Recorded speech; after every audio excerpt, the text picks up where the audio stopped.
First Nations video by Alina, Christy, and Rachel. Colonization. Colonization is when a foreign population comes to settle and control a native country. In this case, the colonizers are the French and English, and the natives are the indigenous. What is the difference between a colonizer and an explorer? A colonizer comes to a country not native to them with the intentions of taking over politically and controlling the populations and lands of that said country. An explorer, on the other hand, comes to a foreign country with the intentions of simply to discover land and see what is where in the world. What was the time frame for colonization in eastern Canada? The French colonized the Gulf of St. Lawrence in 1604. In 1608, the French explorer Samuel de Champlain claimed the city of Quebec farther inland.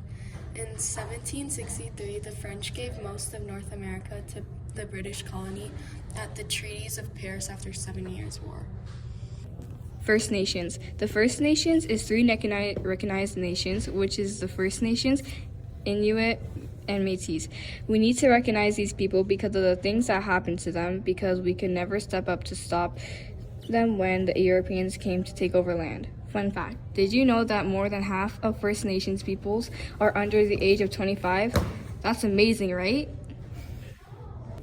What groups of First Nations were most prominent in this period? The most noticeable nations in this time period is the Gr7. They became so famous because of their outstanding talent with their bead making. They live mainly in the northwest of Lake Superior in Ontario, Manitoba, Saskatchewan, and more. They really enjoyed the activities hunting, fishing, and collecting wild berries. Day 3. Indigenous. The Indigenous is all the nations that lived in Canada before Europeans came to settle in. Some of the groups are called the Inuit, the Haudenosaunee, and the Métis, the Cree, and many more. Some of the groups used to call Canada Kanata, which meant village or settlement to them. But then when the Europeans came, they called it New France in 1534 to 1763. In 1867, they changed it to Canada, and that's what we call it today. Fun fact, did you know that there was about over 400 billion Indigenous people spread across the world? Conditions that the Indigenous people were in. The Indigenous people were treated very poorly at these schools. When they first arrived, the nuns would cut their hair very short. If you didn't know, having long hair shows strength and power in the Indigenous beliefs. They would also strip them of their clothes and force them to wear beige or very plain clothing. If you acted out during class, the nun would whip you with a ruler or smack you.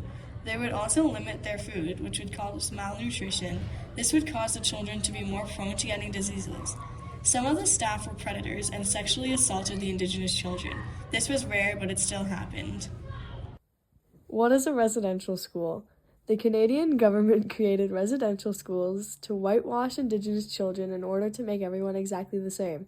They did this to strip the Indigenous of their beliefs and to westernize them. The first ever residential school was created in Brantford, Ontario in 1831.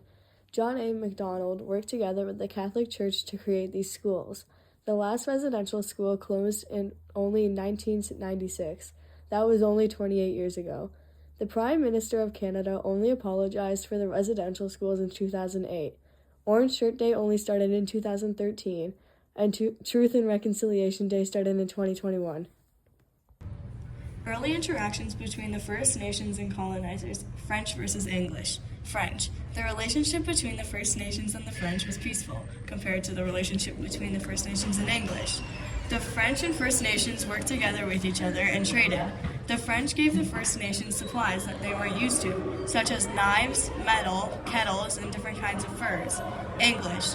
The English and French were complete opposites. The relationship between the First Nations and English was hostile. The English didn't want to work with the Indigenous. They wanted to conquer the First Nations. This resulted into residential schools, where they would force the Indigenous people to forget their culture and beliefs. The end.